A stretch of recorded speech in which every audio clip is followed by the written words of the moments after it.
Hi everyone, Joe here from Lawn Solutions Australia, and welcome to another episode of Turf Talk. Today I'm joined again by my colleague Nathan. Nathan, how are you going and what are we going to talk about today? Good, Joe. Thanks for having me again. Today we're going to talk about current winter lawn care related topics, stuff that's specific to, I guess, midwinter, things that we're experiencing right now.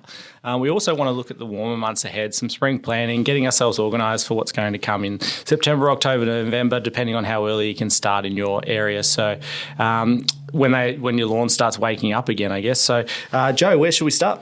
Well, one of the big questions we get asked during winter is, why is my lawn dead? And I think it all comes down to managing expectations a lot with warm season grasses and their natural behaviours during the cooler months. When we say, why is my lawn dead, we're talking about dormancy. Obviously, people get confused. They see their lawn virtually stop growing and lose a lot of colour, and they think it's dying. But each grass is different, and they each go into different levels of dormancy. So some grasses, they hold great colour during winter. Others, pretty poor colour throughout the winter months. So you need to understand what's occurring so you don't panic and potentially harm the lawn by throwing heaps of things at it unnecessarily.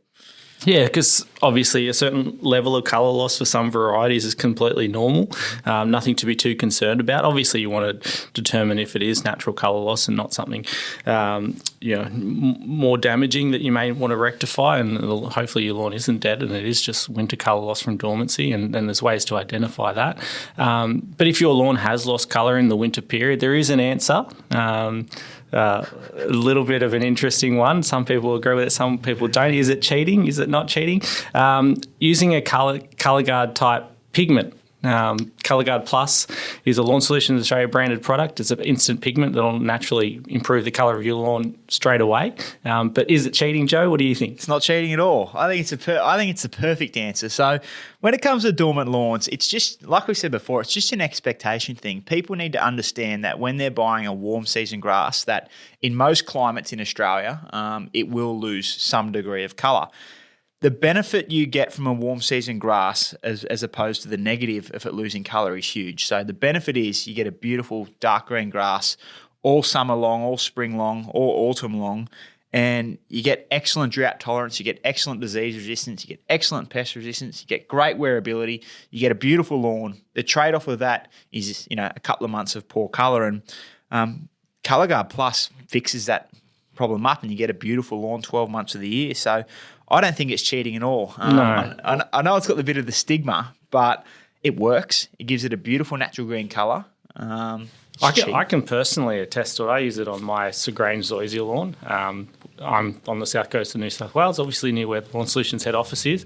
The lawn being zoysia mitrella, it naturally loses a certain amount of colour in winter. It actually has quite a nice golden tinge to it as far as winter colour goes. But time to time, I do like to make it a bit greener again, and mine's been colour guarded at the moment, and you wouldn't even know it really. It's really natural, so it looks great, and I love it. So, is it cheating from someone within the turf industry? I guess that uses it. Turf farms use it. Mm-hmm. Golf courses use it.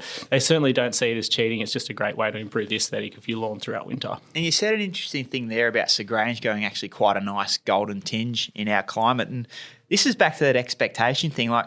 Sometimes people just have to embrace that their lawn's lost colour. Like you look at deciduous trees and trees that lose leaves, you don't whinge and moan about that. People love the look that deciduous trees give. It's completely normal. It's completely normal, and your lawns can give that same sort of look. But if you do want that vibrant green, and I totally get it if you do, just a quick tip, if you're looking at applying a pigment like Colour Guard Plus, it is better to apply it earlier during winter or even in autumn, late autumn, depending where you are. You don't want to apply it when your lawn's gone totally dormant. It is a pigment and not a paint, so it absorbs into the leaf. So it's nice to have a little bit of growth, even though it's slow, still occurring when you apply it. And if you apply it when it's totally brown, purple, white, whatever colour it goes in your climate, it'll look like it's been sprayed. Where if you start earlier, you can sort of transition it into winter. You may have to use a little bit more product, but you'll get a much better result. Yeah, for sure. And yeah, you'd want to use it, I guess, once you know you've already put the lawnmower away, because pigments do obviously get mowed away with the leaf. So you don't want to be wasting the product either. So you want to wait till the lawn sort of slowed right down, still obviously holding a little bit of colour, still healthy, and that's the best time of year to apply it. and you'll get up to 12 weeks out of it. We've sprayed some on our plots here, I think it was 8 weeks ago, and the colour's still beautiful and natural and actually quite dark. So you spray it at the start of winter or late autumn and then hit it again coming sort of in the back end of winter, and you'll get beautiful green lawn all year round. And just another thing when you're applying it, one of the issues we do sometimes see is we do see the odd green poodle, the odd green Labrador and that sort of thing, the odd green, soles of kids' feet and that sort of thing. If you are spraying it into a backyard and it is a pretty busy backyard, try and apply it when there's no moisture on the leaf, so no dew or no rain expected or just occurred. Apply it, wait 24 hours, and then put the sprinkler on your lawn. What will that will do is it will wash off any excess pigment that's sitting on the outside of the leaf. And then once you put the sprinkler on, it then dries. It's only going to be, a lot of friction. Like if you rub your hand on it constantly, that'll bring it off. But walking across, dogs rolling on it, that sort of thing, it won't bring any colour off. So there's just a good tip for anyone who is worried about that. But for the most part, it's front lawns, it's council strips, it's that sort of thing that we're not walking on that often. So you probably don't even have to worry about that step. But if you are concerned about it rubbing off, then that's a good tip that people can do.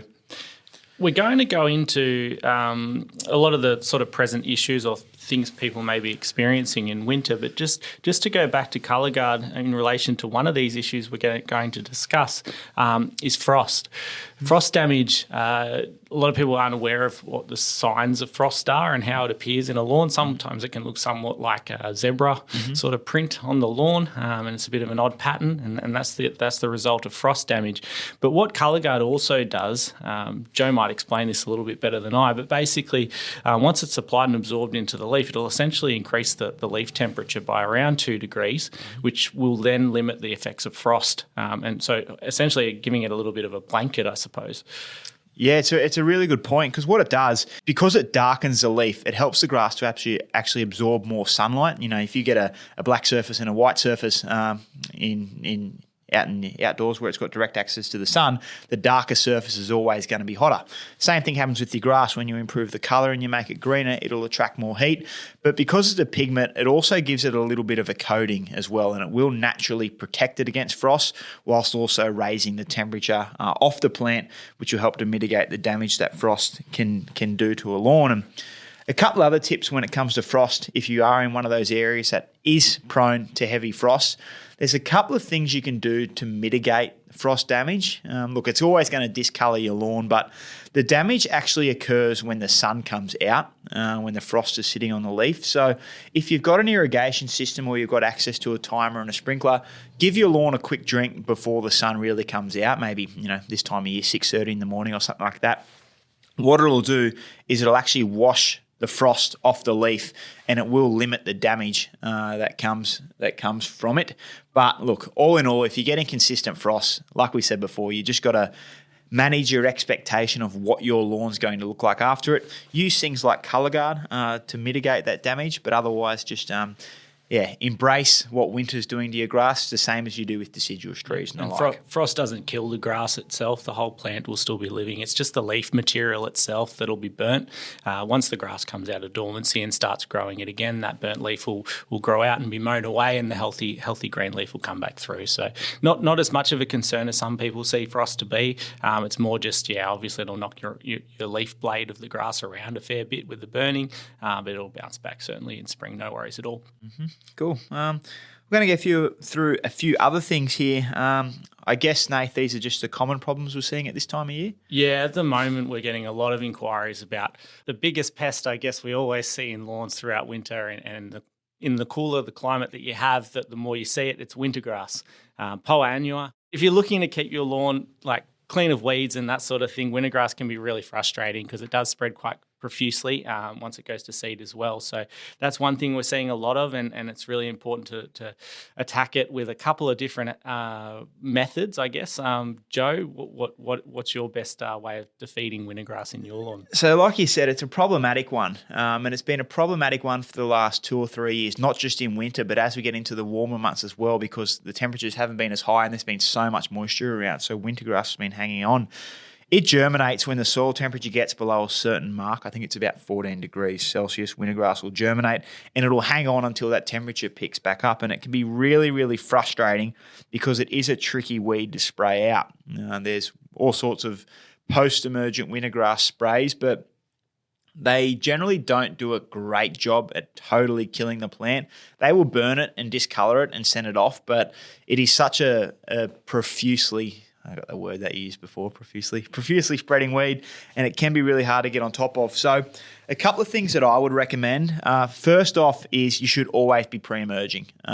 Using products like Oxifert, Oxipro, pre-emergent herbicides, they kill these weeds before they appear. So that's something I'd be looking at using before you get your initial wintergrass germination. And depending where you are, this can be a lot earlier than what you think. So I know this information is no good now because we're past this point already this year. But next year, if you start to look in sort of late Feb, early March for your first pre-emergent application, and try and kill these or stop these wintergrass plants from actually germinating in your lawn. So pre-emergence is the number one thing you can do to stop wintergrass from being an issue. But yeah, once again, I can attest to it. I put it down in about mid to late autumn on my lawn. I've seen 3 wintergrass plants pop up since all year, I guess, and that's incredible. Really, it's basically created this sort of mini force field in the soil that's blocked out any of that existing seed bank from coming through the lawn, which is amazing. I've just been pulling them out as soon as I see them straight away, and to only have 3 next year, I'll hopefully have none.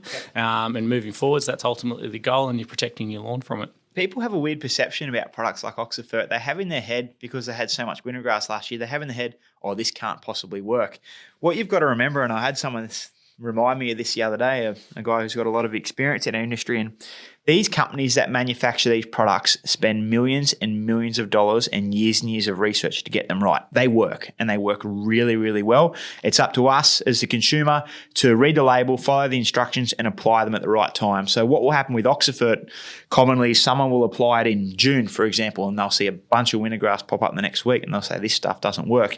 You have to get in early to stop that initial germination, and that's so important when it comes to Oxifert and other pre-emergents. But if you do have some wintergrass now, Oxifert, and you haven't applied already, Oxifert won't do anything. It won't harm any weeds that you can actually see once they've already emerged. Hence the name pre-emergent. But what you can do with wintergrass now is, I suppose the only good thing about it is it's easy to pull out by hand. It's got it's got a very shallow root system. You can get hold of it really easily and pull it out. So if you've got, I don't want to put a number on it, but if you have a manageable amount of wintergrass plants in your lawn now, the best thing you can do is pull them out by hand and make sure you pull the entire root system with them, and then you can apply a pre-emergent after that and stop anything else that's going to pop up. So that would be my number one tip, is to remove them by hand.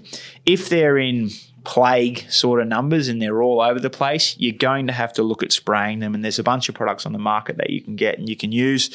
The common one is, I think it's an Amgrow product, is Wintergrass Killer, which is effective. It works pretty well, but look, whenever it is that you can pull them out by hand, I'd still go back to doing that. I think it's the most effective. There's a bunch of other products on the market. I know Duke herbicide is one that we sell. It controls a bunch of weeds, a bunch of broadleaf weeds, but it's effective on wintergrass. I've got some wintergrass issues in my Tiff Tuff, an area that I didn't pre-emerge, and Duke works really quickly and works really effectively. But if you're unsure if it's wintergrass or not, you can always send a photo into our team or one of your local Lawn Solutions member. But before you do, pull it out, pull the suspected weed out and get the root system attached to it, because that makes it so much easier to identify. But if it comes out nice and easily in a little tuft, chances are it's wintergrass. So like I said, pull them out by hand where you can, then look to spray if there's too many, but always try and follow a pre-emergent plan. Yep, and an easy way to, or a semi-easy way to identify it is with the greeny white sort of flower head or seed head that it produces. You really want to try and pull it out by hand before you start to see that seed head, because that means that it's gone to seed and it's likely to start spreading again next year.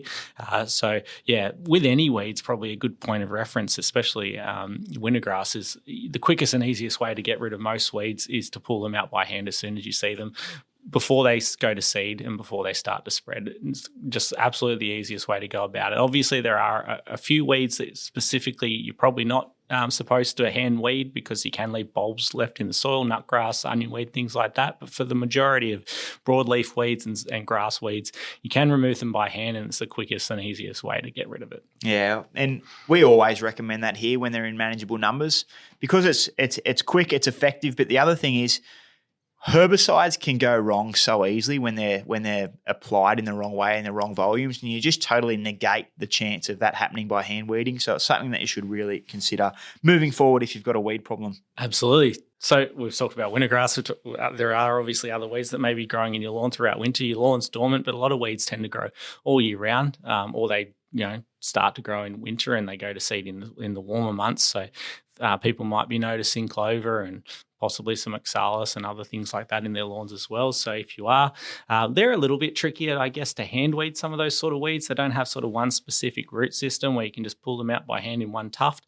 If you've got a sort of a patch or a larger area of those weeds, you will need to probably apply a broadleaf herbicide. Something like Bindai, all-purpose weed control, great products, easy to use, that'll knock those on their head. And you can do it in winter. A lot of people say that you can't spray your weeds in winter. I guess one of the reasons why is because your lawn's not there to recover and spread back into those areas. But you're much better off treating those weeds now rather than letting them spread. And then you've obviously got a bigger issue to tackle once the warmer months come around. Yeah, 100%. I think it's a great time to treat these type of weeds now because whilst we mentioned before that herbicide damage is a thing, herbicide damage is much less likely to happen when your lawn's in a dormant state or a slow-growing state. But whilst your lawn's dormant, the weeds aren't. You'll notice if you're mowing your lawn at the moment, you're pretty much just going to be mowing clover if you've got in your lawn or other weeds. So the weeds are still growing. That means they're still going to take the herbicide up, but you're risking the risk of damage to your lawn is considerably less. So it's actually a really good time to spray these weeds. And like Nath said, even though your lawn isn't recovering, it's best to get on top of them now so you can jump straight into a spring renno and you don't have to worry about treating all these weeds when the time comes to maximise our growth window. So perfect time whether you want to pull them out by hand or whether you want to spray them. Just one thing with common sort of broadleaf or flat leaf weeds in your lawn, a lot of our listeners and a lot of customers out there have soft leaf buffalo lawns. Just try and avoid. Don't use weed and feed products or products with dicamba as the active ingredient. You can see that on the front of the label. Dicamba is not safe on soft leaf buffalo lawns, like Sir Walter DNA certified, for example. So it's really important to use a specialist broadleaf herbicide. A little bit technical here, but something with an active like bromoxynil MCPA is really effective and super safe. So just a common misconception before it's too late. Don't use weed and feed on soft leaf buffalo lawns. Absolutely. So we'll move away from weeds. I guess that's sort of really knocked that on the head, I guess, and hopefully for the majority of us, we haven't had too much pop up or have been on top of it to this stage. So that gives us a bit of a leg up as we start to move towards the warmer months. But some of the other things I guess we experience throughout winter with our lawns is your lawn may still be experiencing some excessive wear. Hopefully you haven't been on the lawn too much, but whilst it's dormant, it's not likely to be able to repair from excessive wear. If you've got a dog, urine burns obviously are still going to be an issue. The lawn's not going to recover in those patches. You might have had a build-up of more urine burns in your lawn that you'd like. And another thing, I guess, that causes damage to lawns throughout winter, if not used appropriately or safety enough, is fire pits and things like that, outdoor cooking equipment and things that are going to burn the lawn. So we get a lot of those sort of inquiries throughout the winter period. Look, I've burnt my lawn through a fire pit. Dog's gone mad and caused a heap of holes or urine burn and things like that. What do I do? I guess the important thing is that you're going to have to wait and probably not push it too soon, but there are things you can certainly do once it warms up again. We share this all the time. The first thing I'd say to people is just don't worry about it. There's not a lot you can do. I know it doesn't look great, but if you want to get out and enjoy your lawn in winter, that's fine. Just enjoy it and embrace the damage that's going to come with it because there's not much you're going to be able to do about it. This is warm season grasses, I guess, predominantly, the ones that do go dormant throughout the winter period. Cool season grasses won't go dormant in winter, but they're not as hard wearing, so it's a bit of they're going to end up in a similar situation as well. Yeah, it's a bit of a trade-off, and there's cool season grasses aren't near as popular as what warm season grasses are, but just so people know quickly, the trade-off's the opposite. Warm season grasses, you get excellent drought tolerance, disease resistance, wear resistance, but you get a little bit of discoloration in winter. Cool season grasses, they can stay green all year round, but they're pretty environmentally unsustainable. They need a lot of water over summer to stay green. They're not very hard wearing, and they use a lot of fungicides, pesticides, herbicides, and the like. But just on winter damage, like I said before, there isn't much you can do about it, so don't stress about it too much now. You will be able to fix these problems pretty quickly once the weather warms up. But just a couple of tips you can go about is if you've got a common path, let's say to the back shed, the pool, the clothesline, whatever, and it seems to be wearing more than usual, that's because obviously your grass is dormant, it's not repairing. Try and adjust your path if you can. Walk in a different spot where possible. Try and limit the consistent damage in certain areas, and that'll definitely help the excessive wear that you'll see. Urine burns are a funny one. Again, there's not a lot you're going to be able to do about it. I'd encourage you all just to Google it or jump on some of these lawn forums and type in dog urine burns, dog wee burns, and see what you come up with. There's 1,000 different solutions, and there's not a silver bullet. Every dog, every lawn's different. Just find what works for you. Yeah, we've got a lot of information on the Lawn Solutions Australia website. And obviously, our message is there are a lot of different things you can try, and in combination, they can be quite effective. But there's no surefire solution for everyone that's going to work. People try things like dog rocks and irrigation systems and pea posts and dietary changes and all those sorts of things, apple cider vinegar and distilled water. You can try all of those things. One thing might be more effective for you than it is for other people, so it's worth trying a bunch of different things and see what works for you. Yeah, absolutely. If I'm trying to, troubleshoot or problem solve people, I should mention the Lawn Solutions website in the first case on the Lawn Solutions podcast, shouldn't I? But we have an awesome array of blog articles, videos, everything you need for any of these issues. So if you ever got a problem, jump on our YouTube channel, jump on our website, jump on our Facebook page, and you'll find an answer soon enough. So just finishing off on wear, obviously the main question is how do we repair it as quickly as possible when spring comes? So I guess we can merge that into our next topic, which is spring planning together. So what you've got to do once spring comes is you've got to basically kick your lawn back into life. But the main thing I'll tell people is to wait till you're getting consistent warm weather and you're out of chances of frost or seriously cold weather. And this is mainly for people in regional areas of New South Wales, SA, Vic, but also people in sort of Melbourne, Adelaide, in the cooler areas is don't get a warm day in late September and think, great, it's time to get out and smack the lawn down and top dress it. Wait until you're right over the hump of that cool weather. So if you're sort of Sydney and north, I'm going to say, footy grand final weekend, October long weekend is normally the time when you can start considering it. Melbourne, Adelaide, other southern areas like that, you'll know yourself, but I'm going to say I wouldn't do anything too drastic until you're into November. I know last year it was December 10th and Melbourne was like 12 degrees or something. Yeah, it took a long time for spring to sprung. Unfortunately, it doesn't quite happen in September for Victorians like it does the rest of us, or Tasmania as well. No, so yeah, make sure you're well out of the cool periods. You'll know yourself. You can look at the weather and see for yourself. But a couple of things that I'd say are really important to do when spring comes around and you're at this point where the weather's warmer and more consistent. The first thing I recommend people to do is drop the height on your mower a couple of notches. Give it a nice low cut. And the reason we do this is it's kind of a wake-up call to your lawn. If it's been sitting there, it hasn't been mowed for sort of 3 or 4 months, the first cut you should do should be just a notch or two lower than normal.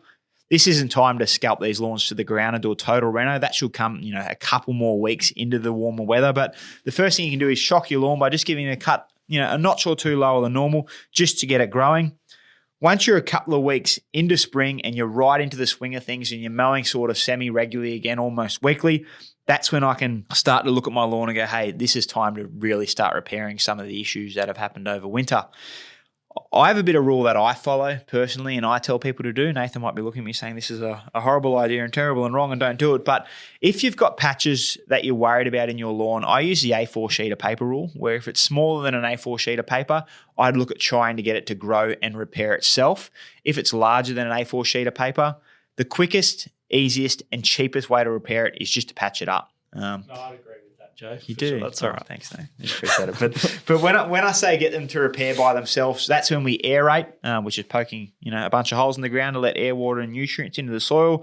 We fertilise with a granular fertiliser, and we can top dress with a nice washed or screened sand. So if you've got a patch that you really want to repair and get going, fertilise, aerate the area, and a nice sandy top dressing over the top. Obviously, fertiliser does its thing. It kicks it into gear. But what the sandy top dressing does is it gives it a nice, soft, easy medium for the grass to grow and repair through, just so you can speed up that repair time.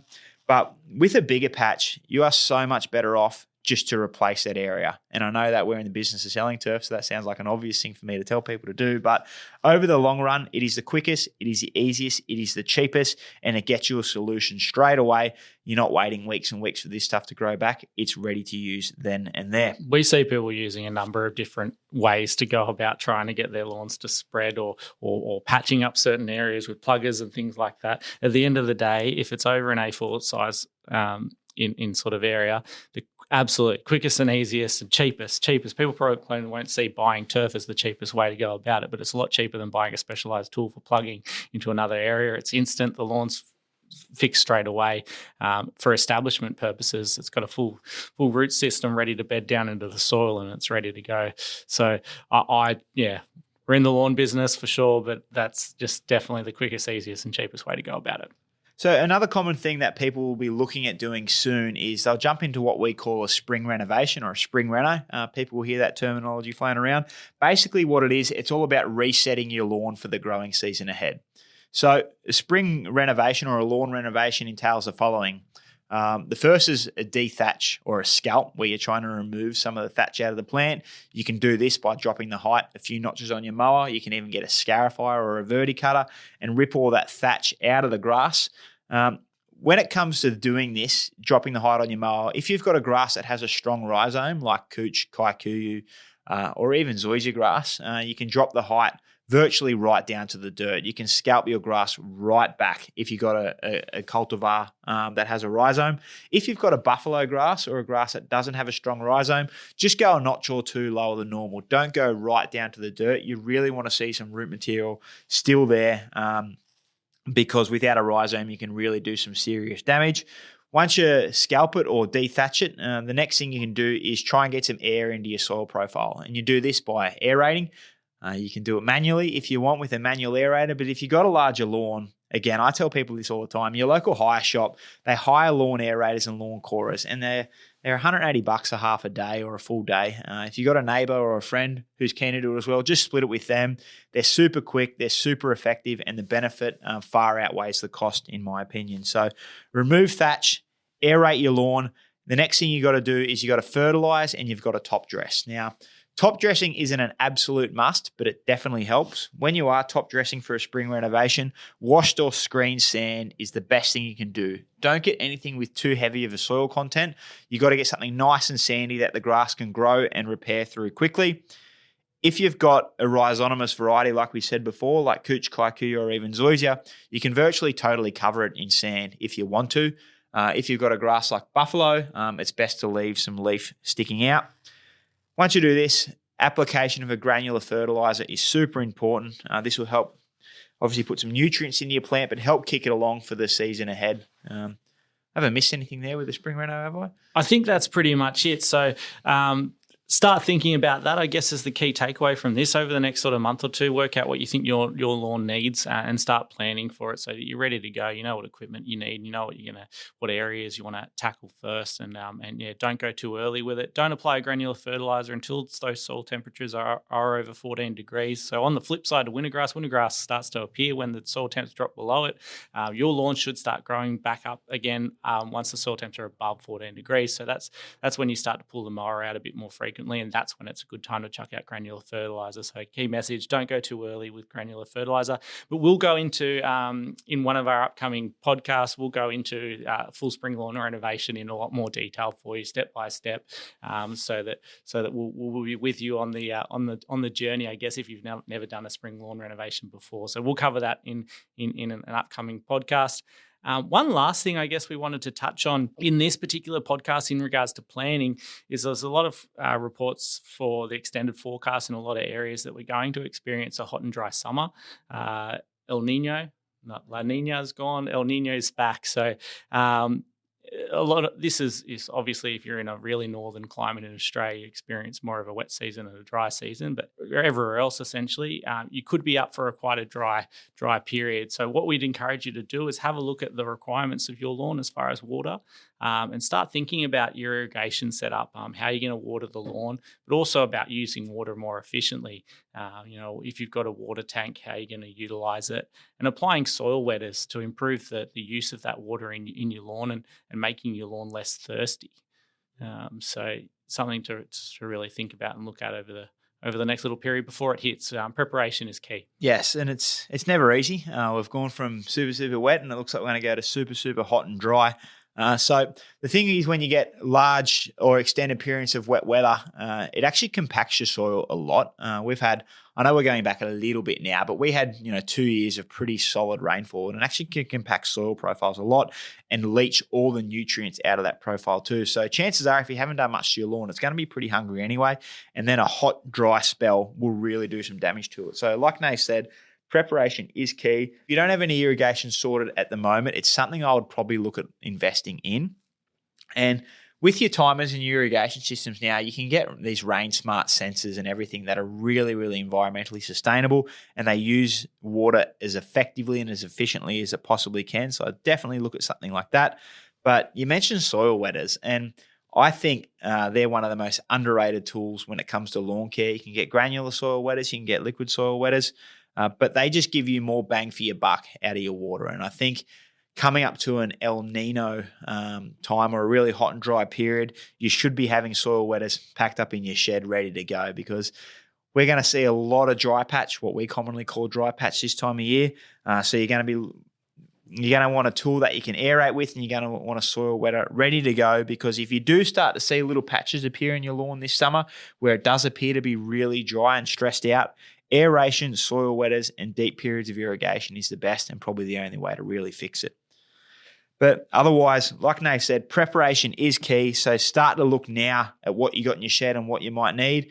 Like I said, irrigation, automatic irrigation, whilst it's not always totally necessary, in periods like this, it can be so helpful. It's not that expensive to put an irrigation system in, obviously depending on your lawn size and that sort of thing.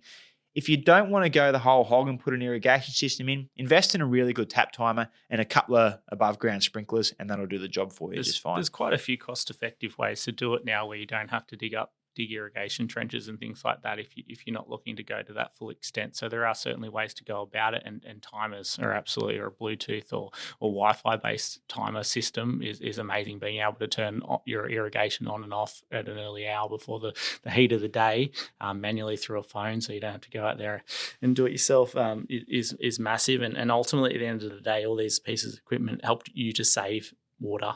And use your water more effectively. So bring on the warmer weather, I guess. But yeah, hopefully we do get a little bit more rain than is forecast, because we're looking forward to spring. Absolutely. I think that's all we really wanted to cover today. We're going to have a little bit more info, like Nath said, on the spring runners coming up in a later podcast. But Nath, thanks for coming on. No worries. Thanks, Joe. And we'll see everyone next time. Thank you.